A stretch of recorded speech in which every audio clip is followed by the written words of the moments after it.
ವೀಕ್ಷಕರೇ, MD YouTube ಚಾನಲ್ಗೆ ಸ್ವಾಗತ. ನೂತನ ಎಸ್ಡಿಎಂಸಿ ಸದಸ್ಯರನ್ನು ಲೊಟಗೇರಿಯ ಗ್ರಾಮದ ಹಿರಿಯರಾದ ದುರ್ಗಪ್ಪ ವಡ್ಡರ್ ಸನ್ಮಾನಿಸಿದರು. ನಾಲತವಾಡ ಇಲ್ಲಿಗೆ ಸಮೀಪದ ಲೊಟಗೇರಿ ಗ್ರಾಮದ ಸರ್ಕಾರಿ ಪ್ರಾಥಮಿಕ ಶಾಲೆಯಲ್ಲಿ ಎಸ್ಡಿಎಂಸಿ ನೂತನ ಅಧ್ಯಕ್ಷರಾಗಿ ಲಕ್ಕಪ್ಪ ಸಂಗಪ್ಪ ನಾಗರಬೆಟ್ಟ ಮತ್ತು ಉಪಾಧ್ಯಕ್ಷರಾಗಿ ಹನುಮವ್ವ ಬಸಪ್ಪ ಮಾದರ್ ಬಹುಮತದೊಂದಿಗೆ ಆಯ್ಕೆಯಾಗಿದ್ದಾರೆ. ಕಳೆದ 6 ತಿಂಗಳಿಂದ ನೆನೆಗುದಿಗೆ ಬಿದ್ದಿದ್ದ ಹಲವು ಬಾರಿ ಪಾಲಕರ ಸಭೆ ನಡೆದು ವಿಫಲವಾಗಿದ್ದ ಎಸ್ಡಿಎಂಸಿ ರಚನೆ ಕೊನೆಗೂ ರಚನೆಯಾಗಿದೆ. ಕೋರ್ಸ್ 80% ಪಾಲಕರು ಕೈ ಎತ್ತುವ ಮೂಲಕ ಸದಸ್ಯರನ್ನು ಆಯ್ಕೆ ಮಾಡಿದರು. ಎಲ್ಲಾ ಸದಸ್ಯರ ಸಹಮತದೊಂದಿಗೆ ಅಧ್ಯಕ್ಷ ಮತ್ತು ಉಪಾಧ್ಯಕ್ಷ ಸ್ಥಾನ ಆಯ್ಕೆ ಮಾಡಲಾಯಿತು. ಈ ಸಂದರ್ಭದಲ್ಲಿ ಸನ್ಮಾನ ಸ್ವೀಕರಿಸಿದ ನೂತನ ಅಧ್ಯಕ್ಷ ಲಕ್ಕಪ್ಪ ನಾಗರಬೆಟ್ಟ ಮಾತನಾಡಿ, ಎಲ್ಲರ ಸಹಕಾರದೊಂದಿಗೆ ಶಾಲಾಭಿವೃದ್ಧಿಗೆ ಪ್ರಾಮಾಣಿಕ ಪ್ರಯತ್ನ ಮಾಡಲಾಗುವುದು.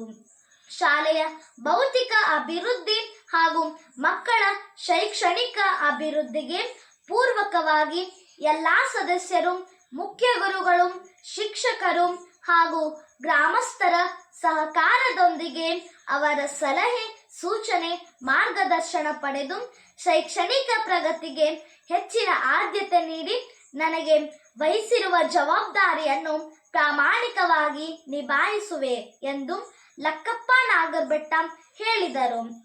ಹನುಮಂತಪ್ಪ ರಾ ಕಾರ್ಕೂರ್, ಸುಬ್ಬಣ್ಣ ಪಾಕ್ರೆಡ್ಡಿ, ಹನುಮಂತಸೋ ಬಿರಾದಾರ್, ದುರ್ಗಪ್ಪ ಚಲ್ವಾದಿ, ದುರ್ಗಪ್ಪ ಮಾದರ್, ಸಿದ್ದಪ್ಪ ಗಂ ನಾಗಬೇನಾಳ್, ಗಂಗಪ್ಪ ಲ ಬಡ್ಡಿವಡ್ಡರ್, ಬಾಪುಗೌಡ್ ಪಾಟೀಲ್, ಬಸಮ್ಮ ಯ ಸರೂರ್, ಸಂಗೀತ ಹ ಬಂಡಿವಡ್ಡರ್, ಹುಲಗಮ್ಮ ಅ ಚಬನೂರ್, ಮೇನ್ಕಾ ಚಿ ಹಡಪದ್, ಅಮ್ರವ್ವ ಬ ಕುಂಟೋಜಿ, ಲಕ್ಷ್ಮೀಬಾಯಿ ಹೂ ಮಾದರ್, ಮಂಜುಳಾ ಚ ನಾಯ್ಕಲ್, ಲಕ್ಷ್ಮೀಬಾಯಿ ಶಿ ಕುರಿ ಇವರನ್ನು ಗ್ರಾಮದ ಹಿರಿಯರಾದ ದುರ್ಗಪ್ಪ ವಡ್ಡರ್, ಮುಖ್ಯ ಶಿಕ್ಷಕ ಗಂಗಣ್ಣ ಕಮರಿ ಹಾಗೂ ವಿದ್ಯಾರ್ಥಿನಿಯರ ಶಾಲು ಹೊದಿಸಿ ಹಾರ ಹಾಕಿ ಸನ್ಮಾನಿಸಿದರು.